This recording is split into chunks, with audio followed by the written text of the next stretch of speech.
Hello student, स्वागत है आपका आईसीटी वर्चुअल क्लासेस में। मैं हूं कविता, आपकी बायो टीचर।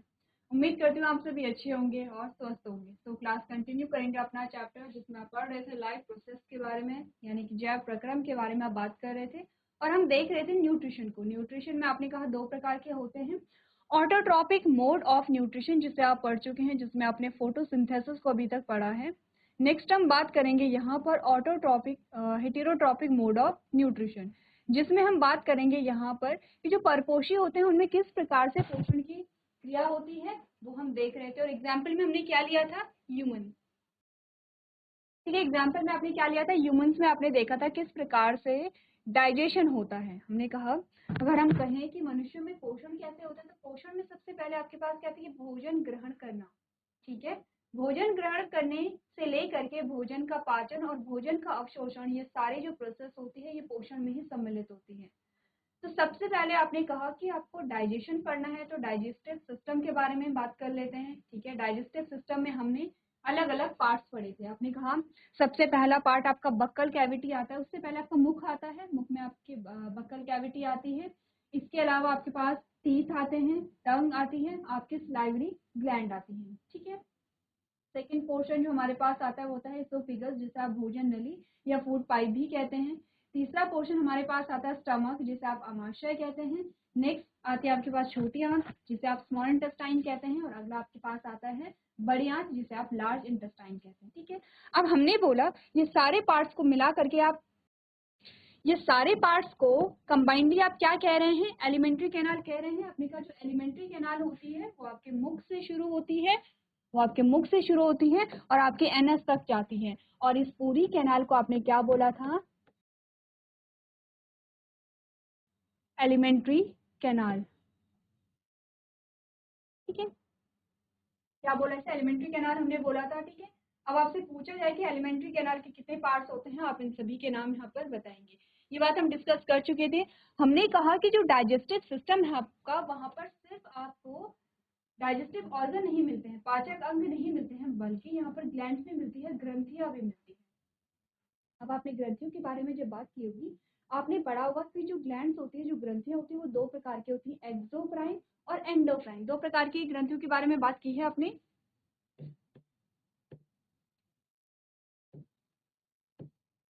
एक्सोक्राइन और एंडोक्राइन। किसकी बात हो रही है? ग्लैंड्स की। ठीक है, आपने किसी न किसी चैप्टर में बात की होगी यहाँ पर बहिश्रावी ग्रंथि की और अंतःश्रावी ग्रंथि की। 2 प्रकार की ग्रंथियां आपके पास आती हैं। आपने कहा ग्रंथियों का काम क्या होता है? सबसे पहले तो यही देख लेते हैं। ग्रंथियों का काम होता है सिक्रीट करना, श्रावण करना यहाँ पर। ठीक है, क्या श्रावित करना? कुछ रस यहाँ पर श्रावित करते हैं। उनके काम के अकॉर्डिंग वो क्या होते हैं? अलग अलग जगह वहां पर उनकी फंक्शनिंग होगी, यानी कि उनकी क्या होगी? फंक्शनल साइट होगी। अब हमने बोला कि दोनों प्रकार की ग्रंथियों में डिफरेंस क्या आपको मिला? अपने का जो एक्सोक्राइन ग्लैंड होती हैं वो क्या करती हैं? अपनी सिक्रीशन को डक्ट के माध्यम से क्या करती हैं? रिलीज करती हैं।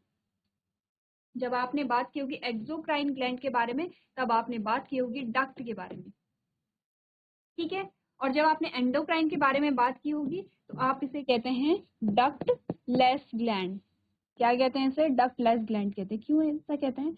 अब देखिए, हमने बोला फॉर एग्जाम्पल यहाँ पर आप एक ग्लैंड का एग्जाम्पल ले लीजिए। हमने कहा एक हमारे पास जो क्या आती है? ग्लैंड आती है, दैट इज लिवर, यकृत जिसे आप कहते हैं, ये है लिवर। अब हमने बोला लिवर से एक श्रावित रस श्रावित हो रहा है। ठीक है, कुछ जो यहाँ पर रस है, कुछ जो लिक्विड है वो श्रावित यहाँ पर हो रहा है, श्रावित होगा लिवर से। लेकिन ये कार्य कहाँ पर करता है? छोटी आंत में करेगा। कार्य को कहाँ पर करेगा? छोटी आंत में करेगा। ठीक है, अब ग्लैंड आपकी रह गई है यहाँ पर, ये आपकी लिवर है और काम कहाँ करेगा? आपकी छोटी आंत में काम करेगा। तो हमने कहा कि लिवर से आपकी छोटी आंत में ये जो रस गए होंगे, अब ये रस क्योंकि पाचन तंत्र में यहाँ पर रिलीज हो रहे हैं तो इसे पाचक रस कह सकते हैं हम, क्योंकि पाचन में क्या कर रहे हैं? महत्वपूर्ण भूमिका निभा रहे हैं। इनका फंक्शन ही है पाचन करना। हमने कहा कि क्या करेंगे? जो लिवर है वो पाचक रस को श्रावित करेंगे और कहाँ पहुंचाएंगे? यहाँ पर छोटी आंत में पहुंचाएंगे। तो छोटी आंत में कैसे पहुंचाएंगे? कुछ तो वहां पर क्या होगा? यहाँ पर माध्यम होगा, मीडियम होगा, जिससे कि आपके जो पाचक रस हैं वो लिवर से छोटी आंत में जाते हैं। ठीक है। दूसरी ग्लैंड का अगर एग्जाम्पल देखें दैट इज पैनक्रियाज। अपने का जो पैनक्रियाज है वहां से भी जो रस स्रावित होते हैं वो भी कहाँ जाएंगे, आपकी छोटी आंत में ही जाते हैं। फंक्शनिंग जो होती है उनकी वो छोटी आंत में होती है। तो कैसे जाएंगे, हमने बोला यहाँ पर कुछ डक्ट होती हैं। क्या होंगी, कुछ डक्ट होती हैं। ठीक है, डक्ट क्या हुई, जैसे जब आपने बात की होगी ब्लड वेसल्स के बारे में, तब हम बात करते हैं कि ब्लड वेसल्स में कौन कौन सी होती है, आर्टरीज, वेन्स और कैपिलरीज के बारे में बात करते हैं। तो हमने क्या कहा, ये ब्लड वेसल्स इस प्रकार से, और यहाँ पर आपका जो ब्लड है वो बह रहा है इस प्रकार से। कुछ ऐसे ही डक्ट, जैसे कि हमने बोला डक्ट को हम पाइप से यहाँ पर क्या कर सकते हैं, रिलेट कर सकते हैं। कुछ पाइप लाइक स्ट्रक्चर होते हैं, पाइप जैसी संरचनाएं होती हैं जिसे डक्ट कहते हैं।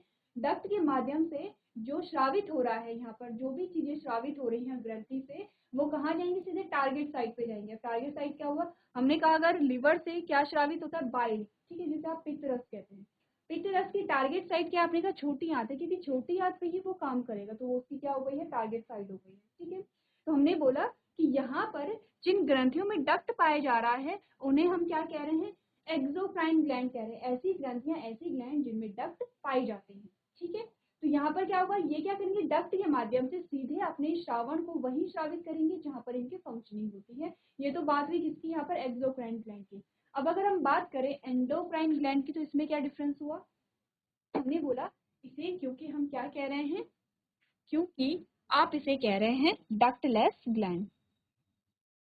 क्योंकि आपने इसे डक्टलेस ग्लैंड का, इसका मतलब कि इनमें डक्ट नहीं पाया जा रहा है, इनमें वो जो पाइप का स्ट्रक्चर है वो नहीं पाए जा रहे हैं।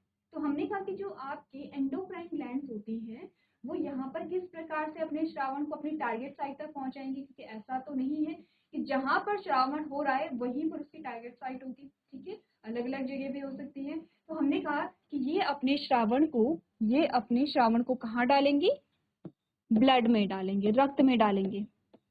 ठीक है, ये अपने श्रावण को ब्लड में डालती हैं। और अब ब्लड क्या करेगा, हमने बोला जो ब्लड है आपका वो आपकी पूरी बॉडी में फ्लो करता है, पूरी बॉडी में फ्लो करेगा, और जहां पर उसके टारगेट साइट होगी वो जो रस है, वो जो श्रावण है या जो सिक्रीशन है, वो वहां पर क्या करेगा, अपने एक्शन को करने लगेगा। क्लियर है इतनी बात कि दो प्रकार की हमारे पास क्या आती हैं, ग्लैंड्स आती हैं, और दोनों प्रकार की ग्लैंड्स में क्या डिफरेंस है, इतना क्लियर है आपको।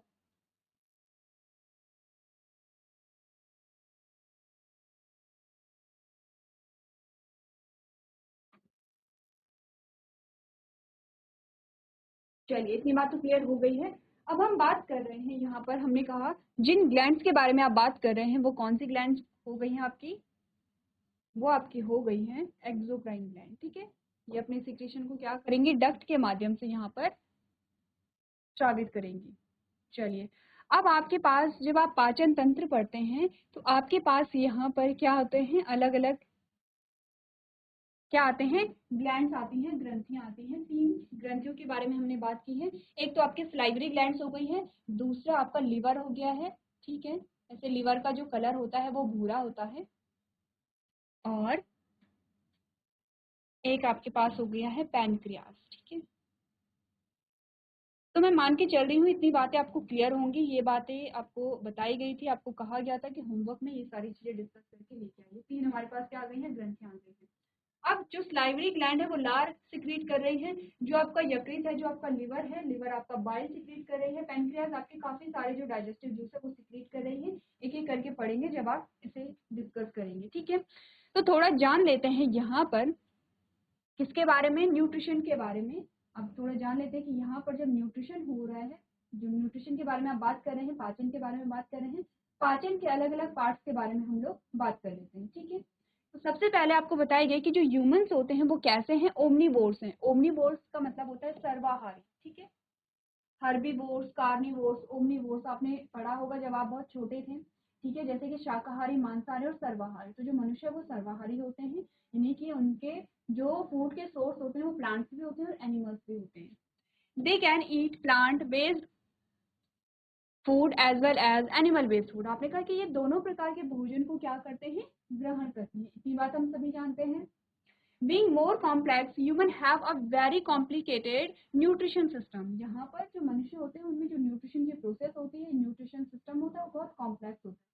क्यों कॉम्प्लेक्स है, क्योंकि हम जानते हैं जब आपने क्लासिफिकेशन के बारे में बात की होगी, वर्गीकरण के बारे में जब आपने बात की थी, आपने बोला था कि आप सिंपल से कॉम्प्लेक्स की तरफ बढ़ रहे हैं, और लास्ट में आपने पढ़ा था यहाँ पर ह्यूमन बीइंग के बारे में, तो आपने कहा सबसे कॉम्प्लेक्स क्या होते हैं, यहाँ पर जीव होते हैं। द डाइजेस्टिव सिस्टम है an alimentary canal and associated digestive glands which together function to nourish the body। तो आपको बोला गया कि इनमें क्या होता है, पाचन तंत्र होता है, ठीक है, और पाचन तंत्र में क्या होती है, एलिमेंट्री कैनाल यानी आहार नाल होती है। इसके अलावा इसमें क्या होते हैं, पाचक ग्रंथियां होती हैं जो कि क्या करते हैं, पोषण में महत्वपूर्ण भूमिका निभाते हैं या अहम भूमिका निभाते हैं, ठीक है। There are 5 stages in human nutrition. यहाँ पर क्या होते हैं, आपके पास 5 स्टेजेस आते हैं। कितनी स्टेजेस आएंगी, 5 स्टेज आती हैं आपके पास, यानी कि आपने पाचन को 5 अलग अलग स्टेप में तोड़ा है, क्योंकि आप स्टेप में तोड़ते हैं तो आप और अच्छे से समझते हैं। सबसे पहले इंजेशन आता है, ठीक है। इंजेशन में आप क्या करेंगे, भोजन का ग्रहण आप सीखेंगे कि भोजन को ग्रहण किया गया, कैसे किया गया, ठीक है।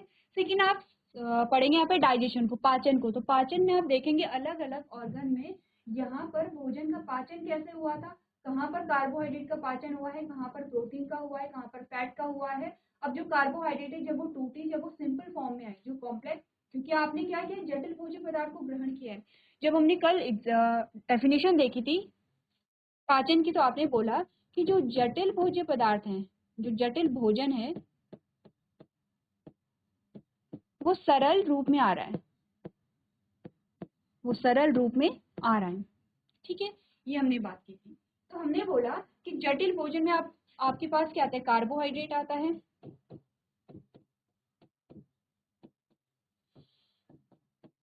ठीक है, आपके पास प्रोटीन है, आपके पास वसा है, आपके पास जो मैक्रो न्यूट्रिएंट है आपके वो ये आते हैं। तो आप देखेंगे जो कार्बोहाइड्रेट है, जो सबसे जटिल कार्बोहाइड्रेट होती है, स्टार्च होता है सबसे जटिल कार्बोहाइड्रेट में। अगर सबसे सरल कार्बोहाइड्रेट की बात करें तो आपने बोला क्या होता है, ग्लूकोज होता है, ठीक है। किसकी बात की है, स्टार्च या ग्लूकोज। तो हमने बोला स्टार्च से ग्लूकोज में जो कन्वर्जन हुआ है वो कैसे हुआ होगा, वैसे आपकी जो प्रोटीन होती है वो भी क्या होती है, सिंपल फॉर्म में टूटती है, आपकी जो वसा होती है वो भी सिंपल फॉर्म में टूटती है। तो ये सारी चीजें आप डाइजेशन में पढ़ेंगे, ठीक है। नेक्स्ट आपके पास आता है एब्जॉर्प्शन। आपने कहा कि यहाँ पर क्या होता है, एब्जॉर्प्शन हो गया है, ठीक है। एब्जॉर्प्शन होगा, किसका होगा, जो आपका पाचित भोजन है, डाइजेस्टेड फूड है, उसका एब्जॉर्प्शन होगा, कहाँ पर होगा, छोटी आंत में होगा। किसके द्वारा होगा, आपने कहा छोटी आंत की जो दीवारें होती हैं वो कुछ फिंगर लाइक स्ट्रक्चर में ऐसे अरेंज हो जाती हैं, कैसे, कुछ इस प्रकार से, जिसे आप कहते हैं विलाई, ठीक है। और इन विलाई के द्वारा ही जो पाचित भोजन होता है वो कहाँ जाता है, ब्लड वेसल्स में जाता है, ठीक है। क्या कहते हैं इसे, एब्जॉर्प्शन कहते हैं, इसे पढ़ेंगे। नेक्स्ट हमारे पास आता है एसिमिलेशन। एसिमिलेशन में क्या होता है कि जो पाचित भोजन है अब उसका क्या होगा, उसका यूज किया जाएगा। एसिमिलेशन यानी कि अब क्या होगा, इस पाचित भोजन का क्या होगा, आपके टिश्यू, आपके ऑर्गन के द्वारा क्या होगा, यूज किया जाएगा, उन्हें एब्जॉर्ब किया जाएगा, उनका यूज किया जाएगा। और लास्ट आता है इजेशन। इजेशन में आप देखते हैं कि जो एक्स्ट्रा जो फूड मटेरियल होता है, जो वेस्ट मटेरियल होता है, ठीक है, जो वेस्ट मटेरियल होता है उसे आपके शरीर से बाहर निकाल दिया जाता है। नेक्स्ट आपको कहा गया है 4 stages, that is ingestion, digestion, absorption and egestion takes place in the alimentary canal. आपने कहा एलिमेंट्री कैनाल में कौन से स्टेप्स होते हैं, 4 ही स्टेप्स होते हैं आपके, कौन कौन से, आपने भोजन का अंतर्ग्रहण किया, आपने क्या किया, अंतर्ग्रहण किया, आपने क्या किया, भोजन का पाचन किया, यहाँ पर भोजन का अवशोषण हुआ, और भोजन जो यहाँ पर एक्स्ट्रा जो मटेरियल था या फिर जो वेस्ट मटेरियल था उसे शरीर से बाहर निकाला गया। ये चारों ही स्टेप्स कहाँ पे होते हैं, आपने कहा ये होंगे आपके एलिमेंट्री कैनाल में, ठीक है। While assimilation of food takes place in the whole body. आपने कहा कि एसिमिलेशन कहाँ पर होगा, क्योंकि आपके पूरे शरीर को क्या है, ऊर्जा की आवश्यकता है, वहां पर होता है। तो यहाँ पर इस स्लाइड में इंपॉर्टेंट क्या है, इस स्लाइड में इंपॉर्टेंट क्या है, आपको जो 5 स्टेप बताए गए हैं पाचन के वो आपको ध्यान में रखने हैं सीक्वेंस वाइज। तो आपने बोला मनुष्य सर्वाहारी है, वे पौधे आधारित भोजन के साथ साथ पशु आधारित भोजन को भी खा सकते हैं। अधिक जटिल होने के कारण मनुष्य की पोषण प्रणाली क्या है, बहुत जटिल है। पाचन तंत्र में एक आहार नाल है और उसमें जुड़ी पाचन ग्रंथियां होती है जो मिलकर शरीर को पोषण देने का कार्य करती है। मानव में 5 चरण होते हैं, अंतर्ग्रहण है, पाचन है, अवशोषण है, स्वांगीकरण है और निष्कासन है। ठीक है, 4 चरण यानी कि अंतर्ग्रहण, पाचन, अवशोषण और निष्कासन आहार नाल में होते हैं, जबकि भोजन का आत्मसात पूरे शरीर में होता है। क्लियर है इतनी बात? सबसे पहले तो इन 5 स्टेप्स को आप नोट कीजिए और देखिए कि आपके जो एलिमेंट्री कैनाल है उसमें कौन कौन से स्टेप्स होते हैं।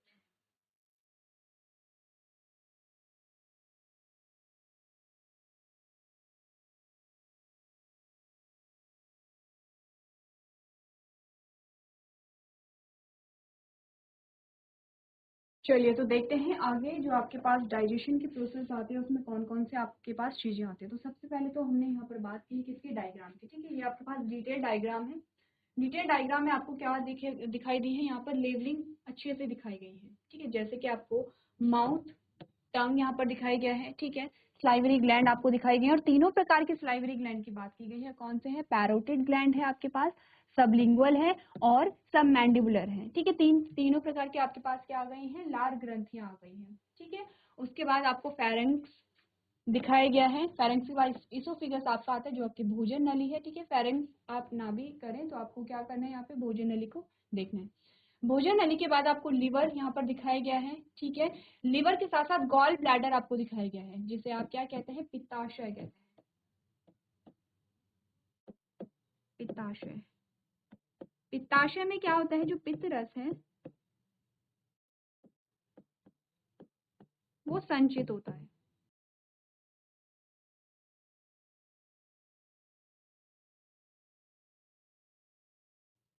जो आपका लिवर, अच्छा ये जो पित्त रस है वो कहाँ से निकल रहा है, तो ये जो पित्त रस है ये निकलेगा आपके यकृत से, जिसे आप क्या कहते हैं, लिवर कहते हैं।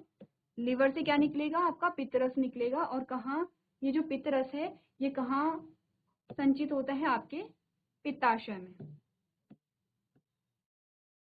ठीक है, नेक्स्ट आपने बात की है यहाँ पर गॉल ब्लैडर आपका हो गया है, स्टमक आपका आ गया है। ठीक है, ये स्टमक है, स्प्लीन है आपका। स्प्लीन के बारे में आप तब बात करते हैं जब आप यहाँ पर बात करते हैं, जब आप इम्यूनिटी की बात करते हैं, इम्यून सिस्टम की बात करते हैं। ठीक है, उसके बाद आपका पैनक्रियाज यहाँ पर आ गया है। पैनक्रियाज के बाद आपकी स्मॉल इंटेस्टाइन आ गई आई है यहाँ पे। और स्मॉल इंटेस्टाइन को 3 पार्ट्स में यहाँ पर क्या किया गया है, डिवाइड किया गया है। सबसे पहले है ड्यूडेनम। ड्यूडेनम कौन सा पोर्शन है, स्टमक के बाद जब आपकी स्मॉल इंटेस्टाइन शुरू होती है, ये आपका स्टमक है। अब आप देखिए ये पूरी क्या है, एक नली जैसी है जो कि क्या हो रखी है, अरेंज हो रखी है। कैसे है नली, आपने कहा ये आपका फूड पाइप था, यहाँ से स्टमक बना इस प्रकार से, ये स्टमक बना। यहाँ से जब स्टमक आगे गया तो ये इस प्रकार से कॉइल हो गया। जब ये इस प्रकार से कॉइल हुआ तो इसे आपने क्या कहा, छोटी आंत कहा। और इस प्रकार से यहाँ पर क्या है, बड़ी आंत बन गई। तो पूरी क्या है, आपके पास एक ट्यूब लाइक स्ट्रक्चर है। ठीक है, क्या है, ट्यूब लाइक स्ट्रक्चर यहाँ पर है। तो आपने बोला कि जब स्टमक से छोटी आंत बनी तो जो पहला पार्ट आता है उसे आप कहते हैं ड्यूडेनम, सेकेंड पार्ट आता है उसे आप कहते हैं जेजिनम, और तीसरा पार्ट आता है उसे आप कहते हैं इलियम। तीनों पार्ट्स आपको याद रखने हैं। ठीक है, चलिए अब लार्ज इंटेस्टाइन आपके पास आती है। तो लार्ज इंटेस्टाइन में आपने कहा कि यह है ट्रांसवर्स कोलोन। कोलोन यहाँ पर क्या है, किसका पार्ट है, लार्ज इंटेस्टाइन का पार्ट है। तो कैसे होते हैं, आपने बोला ये ट्रांसवर्स कोलोन है और ये आपका कैसा है, असेंडिंग कोलोन है। ये वाला जो है वो ट्रांसवर्स कोलोन होगा, ये वाला जो है ट्रांसवर्स कोलोन है, और ये वाला जो है असेंडिंग कोलोन होगा। ये वाला क्या है, आपका डिसेंडिंग कोलोन है। इसका मतलब समझ रहे हैं आप लोग। आपको यहाँ पर आपको यहाँ पर क्या बताई जा रही है, मूवमेंट बताया जा रही है कि किस प्रकार से मूवमेंट हो रहा होगा। इस प्रकार से हो रहा होगा, इस प्रकार से हो रहा होगा। ठीक है, उसके बाद आपको यहाँ पर सीकम बताया गया है। ठीक है, और लास्ट में आप यहाँ पर देख सकते हैं जो एनल है, जो एनएस है। ठीक है, एनल एनल कैनाल आपको दिखाई गई है। तो ये जो स्ट्रक्चर आपके पास आया है, डिटेल स्ट्रक्चर आपको दिखाया गया है। मैं एक्स्ट्रा लाइनिंग यहाँ पर हटा रही हूँ, आप लोग इसे नोट भी कर सकते हैं। ठीक है, चलिए अब डाइजेशन के बारे में जब बात हो रही है तो हमने कहा कि जब मनुष्य का डाइजेशन होता है उसमें क्या क्या चीजें होती होंगी। तो हमने कहा कि उसमें 2 चीजें होती हैं। ठीक है, अगर मैं पूरे डाइजेशन को अगर कहूँ, वैसे तो हमने डाइजेशन पूरे 5 पार्ट में यहाँ पर क्या किया है, डिस्ट्रीब्यूट किया है। 5 अलग अलग जो चरण होते हैं उनमें हम डाइजेशन को पढ़ेंगे। लेकिन हमने कहा कि अगर हम डाइजेशन को देखें तो डाइजेशन में 2 मेन इवेंट्स होते हैं। 2 मेन इवेंट्स कौन कौन से होंगे, हमने बोला पहला तो होगा फिजिकल ब्रेकडाउन। ठीक है, पहला क्या होता है, फिजिकल ब्रेकडाउन होता है।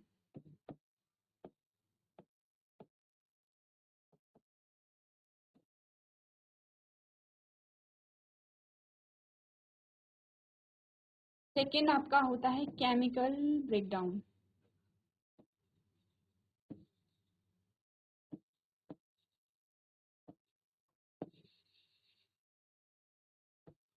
ठीक है, फिजिकल ब्रेकडाउन से आप लोग समझते हैं जो कि क्या है, आपके भौतिक रूप में जो आपके पास प्रेजेंट होता है।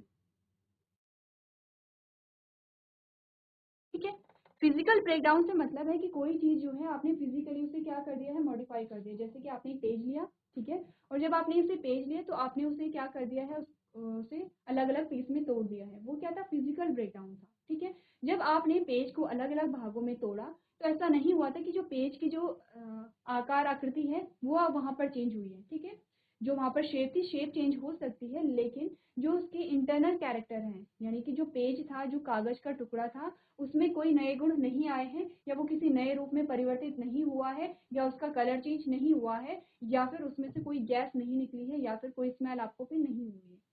जब आपने केमिस्ट्री पढ़ी होगी तो आपने फिजिकल चेंजेस देखे होंगे और केमिकल चेंजेस आपने देखे होंगे। ठीक है, केमिकल चेंजेस जब होते हैं तो आपने कहा कि जो कोई भी चीज़ है जिसका वहाँ पर क्या हुआ, जिसमें चेंजेस आए हैं, उसका नेचर ही चेंज हो जाता है। जैसे उसका कलर चेंज हो जाएगा, ठीक है, जैसे कि उसकी स्टेट चेंज हो सकती है। ठीक है, जैसे कि हमने बोला कि यहाँ पर क्या है, उसमें से गैस निकल सकती है या फिर उसमें से स्मेल निकल सकती है। तो ये सारे जो चेंजेस होते हैं वो केमिकल चेंजेस होते हैं।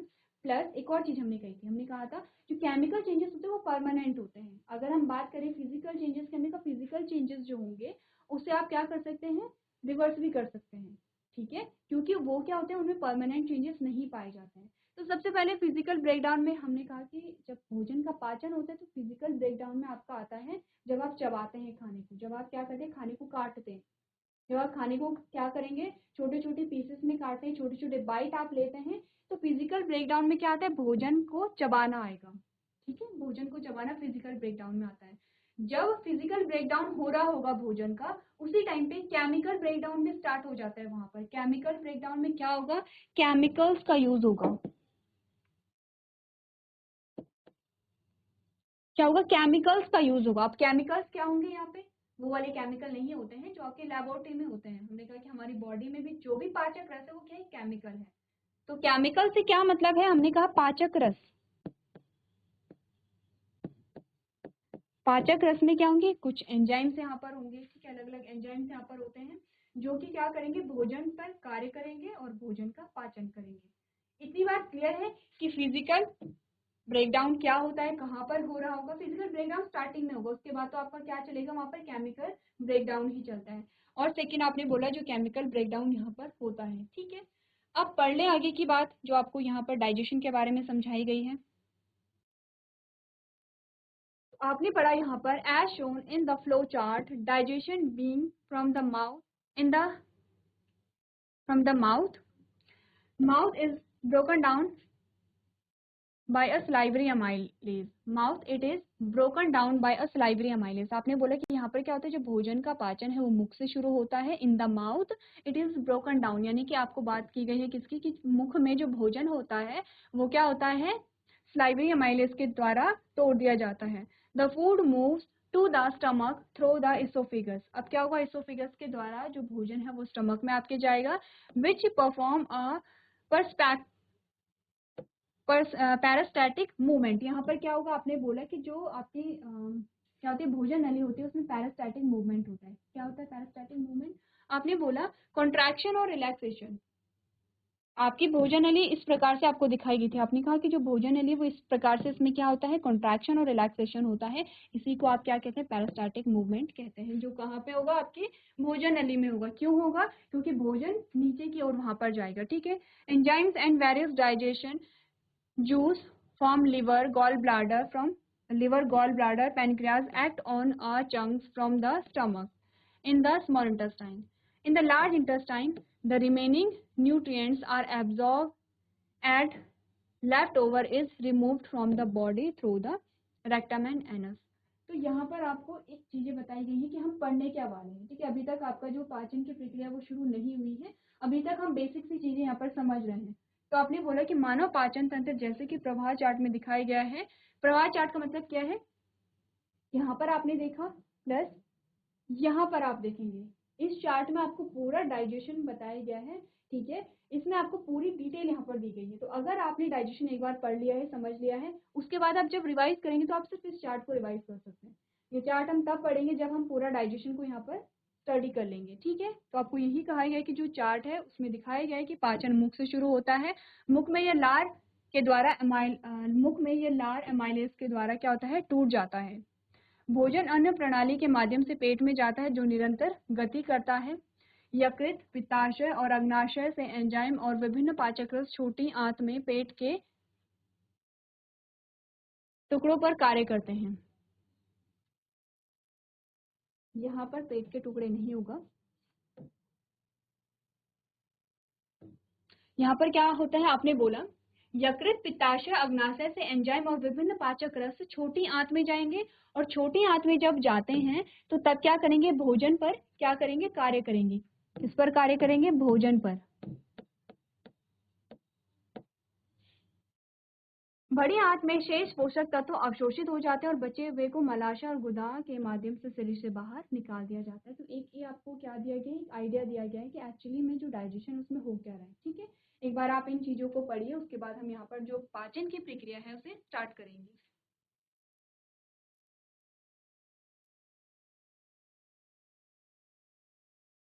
तो सबसे पहले जब हम पाचन को स्टार्ट करेंगे तो सबसे पहले हम बात करेंगे यहाँ पर मुख की। ठीक है, मुख के बारे में क्या क्या चीजें आप यहाँ पर देखेंगे। सबसे पहले हम बात करेंगे यहाँ पर जो टंग है, जो आपके टीथ है और सलाइवरी ग्लैंड है, तीन चीजों के बारे में आप यहाँ पर बात करेंगे। तो आपको करना क्या है, अभी तक की जो चीजें हैं वो समझ करके आनी है। सबसे इंपॉर्टेंट इनमें से क्या था, अभी तक जो पाचन तंत्र है उसका डायग्राम आपको बनाना है। ठीक है, इसके अलावा जो पाचन है, पाचन की 5 कौन कौन सी प्रक्रियाएं हैं वो यहाँ पर इंपॉर्टेंट है, वो आप लोग पढ़ के आएंगे। नेक्स्ट जो हमारा लेक्चर होगा वहां से हम स्टार्ट करेंगे पाचन की प्रक्रिया को। तो आज के सेशन में हम इतना ही करेंगे। अभी तक क्लास में बने रहने के लिए आपका धन्यवाद।